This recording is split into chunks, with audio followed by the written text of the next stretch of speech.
목요일 새벽에 만나는 하나님 오신 여러분들 잘하셨습니다. 같이 기도하고 오늘 새벽에 만난 하나님 시작하도록 하겠습니다. 아버지 하나님 감사합니다. 이 아침을 하나님 말씀으로 시작할 수 있는 것이 은혜입니다. 눈을 뜨고 가장 이른 시간인데 하나님 말씀을 대합니다. 하나님, 이 말씀이 내 안에 들어올 때 생명의 역사가 있게 하여 주옵소서. 우리가 수많은 뉴스도 보고 책도 보고 세상의 지식도 얻지만 그것이 나를 풍성하게는 할지 모르지만 내 안에 생명을 주지는 못합니다. 그러나 하나님의 말씀은 생명을 줍니다. 이 말씀을 통해 내 영혼이 살아나고 내 영혼이 하나님에게로 더 가까이 가는 것을 보게 됩니다. 하나님, 오늘 말씀 속에서 살아계신 하나님 만나는 시간 되도록 인도하여 주옵소서. 예수님의 이름으로 기도합니다. 아멘. 오늘 우리에게 주시는 말씀은 히브리서 11장 11절에서 12절까지의 말씀입니다. 히브리서 11장 11절 12절의 말씀입니다. 우리 같이 한 목소리를 읽겠습니다. 믿음으로 사라 자신도 나이가 많아 단산하였으나 잉태할 수 있는 힘을 얻었으니 이는 약속하신 이를 미쁘신 줄 알았습니다. 이러므로 죽은 자와 같은 한 사람으로 말미암아 하늘에 허다한 별과 또 해변의 무수한 모래와 같이 많은 후손이 생육하였느니라. 아멘. 아브라함은 하나님의 말씀에 순종해서 이제 가나안까지 들어왔습니다.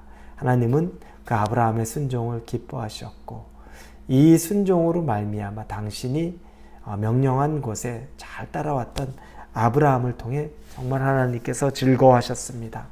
그런데 아브라함에게는 부족한 것이 하나 있었습니다. 자녀가 없었죠. 이미 어제 본문에 창세기 12장 2절에 보면 너를 통하여서 하나님이 무수한 복을 주고 큰 민족을 이루고 창대하게 하겠다고 했는데 근데 막상 자녀가 없습니다.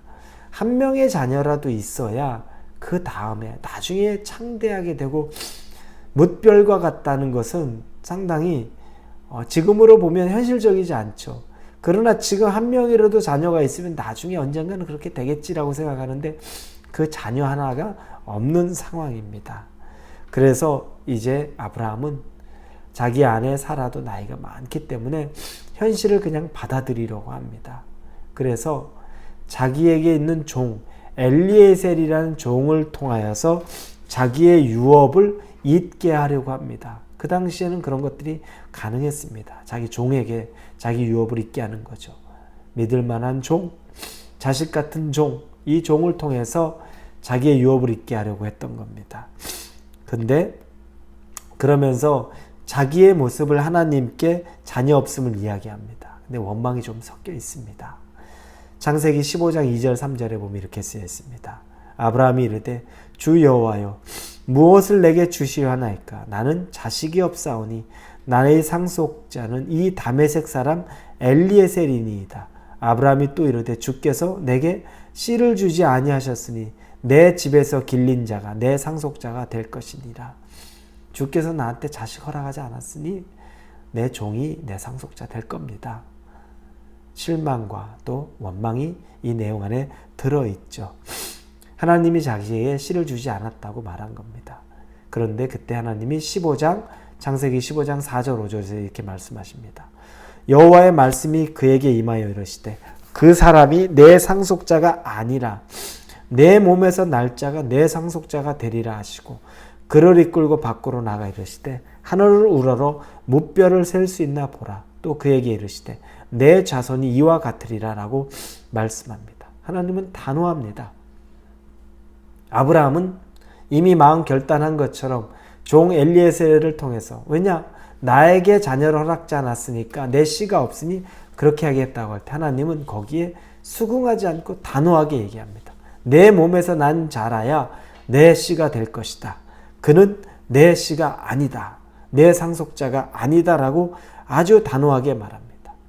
하나님의 눈에는 엘리에셀이 보이지 않습니다. 하나님의 눈에는 오직 이삭만 보입니다. 왜냐? 하나님의 계획이 있기 때문입니다. 우리 눈에는 아브라함의 눈에는 엘리에셀밖에 안 보이지만 하나님 눈에는 엘리에셀은 안중에도 없고 이삭이 있습니다. 여러분, 하나님은 믿음으로 이삭을 받기를 원한 것이죠. 지금 눈에는 보이지 않아도 지금 믿음으로 집을 떠나서 가나안에 온 것처럼 믿음으로 자녀도 이삭을 받기를 원했던 겁니다. 혹시 여러분의 눈앞에 여러분이 바라보는 건 눈앞에 보이는 엘리에셀만 보는 것은 아닙니까? 하나님은 여러분에게 이삭을 준비하셨는데 여러분은 엘리에셀만 바라보면서 그 엘리에셀 정도로 만족하고 있는 것은 아닙니까? 하나님은 그러나 엘리에셀은 안중에 없습니다. 오직 이삭만 하나님이 보고 계실 뿐입니다. 왜냐? 하나님의 계획은 바로 거기에 있기 때문입니다. 그러면 우리는 하나님의 눈으로 볼 줄 아는 믿음이 필요한 거죠. 어떻습니까? 여러분의 가족의 구원을 놓고 기도하십니까? 그런데 지금 여러분의 가족의 모습을 보니 구원받을 만한 그런 상황 가당치도 않다. 불가능에 가깝다. 그럴 수 있죠. 우리는 엘리에셀의 눈으로 바라보면 엘리에셀을 바라보는 눈이 있다면 그렇지만 이삭을 바라보는 하나님의 눈이라면 그것 언제든지 하나님이 구원을 주실 수 있습니다. 여러분 직장 얻는 건 어떠십니까? 여러분이 기대하는 건 작은 거 그냥 어디 속된 말로 하면 입에 풀칠하는 정도만 있어도 됩니다. 당장 아무 일할 것이 없으니까 말하지만 하나님은 여러분에게 여러분이 엘리에셀 볼 때 하나님은 이삭을 봅니다. 풀칠할 정도가 아니라 여러분이 만족해하고 여러분이 기뻐할 수 있는 그 직장을 준비하실 수 있는 분입니다. 그리고 하나님은 여러분의 자녀를 놓고도 기도하는 모습 큰 기대 안 합니다. 그냥 엘리에셀 이 정도 기대하고 자녀를 놓고인데 하나님은 여러분의 자녀를 놓고 이삭을 생각하고 있습니다. 여러분 이와 같다면 어떻게 하시겠습니까? 우리 교회도 마찬가지죠. 우리 교회도 엘리에셀의 눈으로 보면 아직까지 많이 성장한 교회가 아닌데 하나님의 눈으로 보면 하나님이 이삭을 바라보고 있다면 그러면 여러분 우리가 믿음으로 받아야 될 부분이라는 겁니다. 여러분의 눈이 엘리에셀을 바라보고 있는 것 있다면 이제 하나님의 안중에도 없는 엘리에셀은 제하시고 여러분도 하나님이 바라보는 이삭을 바라보실 수 있기를 바랍니다. 여러분의 이삭은 무엇입니까? 그건 하나님의 눈이 어디에 있는지 하나님이 바라보는 것을 여러분도 바라볼 수 있어야 볼 수 있는 것이 바로 이삭입니다. 자, 하지만 시간이 지나가니까 많이 지쳐가죠. 이 약속을 받았는데도 지쳐갑니다. 사라가 먼저 지쳐갑니다. 이미 가나안에 들어온 지 10년이 지났는데도 아무 증거가 없자 하갈, 자기의 몸쪽인 하갈을 통해 자기 남편과 동침함으로 자녀를 얻으려고 합니다. 그래서 86세 때, 아브라함이 86세 때 하갈과 동침하여서 이스마엘을 얻게 됩니다. 그런데 하나님은 아브라함과 이 사라의 모습을 기뻐하지 않습니다.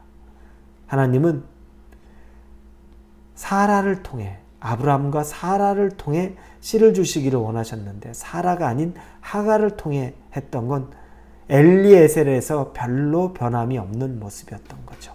하나님은 기뻐하지 않으셨습니다. 그래서 그 증거는 아브라함이 99세가 될 때까지 그에게 나타나지 않으셨습니다. 성경에 아브라함이 99세가 될 때까지 하나님이 말씀하지 않으신 거죠. 13년간 아브라함은 하나님을 만날 수 없었습니다. 그리고 나서 13년 후가 되어서 99세가 되었을 때 창세기 17장 1절에 하나님이 나타나자마자 하신 말씀이 나는 전능한 하나님이다 이렇게 말합니다. 하나님이 아주 보란듯이 너희가 나를 불신해서 내가 너희들에게 얼굴을 마주하지 않았는데 내가 너희를 불쌍히 여겨 다시 얘기하는데 나는 전능한 하나님이다. 나는 엘리에셀도 아니오. 나는 이스마엘도 아니오. 나는 이삭을 주기로 작정한 전능한 하나님이다. 그것도 더 86세보다도 더 나이가 들어서 99세에 13년 후에 내가 그것들을 보여줄 수 있는 그 하나님이다라는 선포입니다. 그리고 나서 그들은 하나님의 말씀을 사실은 좀 비웃었죠. 믿음이 없어서 하나님에게 또 책망을 받습니다. 그럼에도 불구하고 그들은 결국에는 1년 후에 그 아들 이삭을 얻게 됩니다. 속으로 비웃고 하나님 말씀 믿지 않았는데도 그렇게 됐습니다. 여러분, 그런데 이런 속으로 하나님을 비웃던 아브라함과 사라에게 왜 오늘 히브리서에서는 그들이 믿음이 있다고 말할까요? 이미 그들은 믿음 없이 비웃었는데 왜 믿음이 있었을까? 불신 아닙니까? 베드로 후서 2장 7절 8절에 보면 아브라함의 조카 롯의 이야기가 나옵니다. 롯, 여러분 믿음이 있다고 생각하십니까? 소돔 땅, 고모라 땅, 그 땅을 눈에 보기 좋은 곳으로 갔었죠. 그 모습만 보면 믿음이 없는데 베드로후서 2장 7, 8절에 보니 무법한 자들의 음란한 행실로 말미암아 고통당하는 의로운 롯을 건지셨으니 이는 의인이 그들 중에 거하여 날마다 저 불법한 행실을 보고 들음으로 그 의로운 심령이 상함이라. 뭐냐면 비록 그가 처음에 선택한 것, 그 소돔 땅으로 들어간 것은 옳은 선택은 아니었지만 그럼에도 불구하고 그는 하나님을 계속 붙잡고 있었다는 겁니다.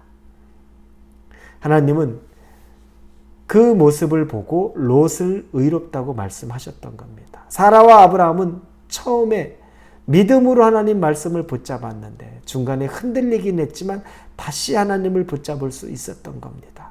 그것을 하나님은 믿음으로 그냥 받아주셨던 겁니다. 여러분, 우리가 돌아가야 될 것은 처음 믿음입니다. 중간에 좀 흔들림이 있다고 할지라도 하나님을 처음 믿었던 담대함이 있었던 것, 그것을 기억하고 돌아가실 수 있기를 바랍니다.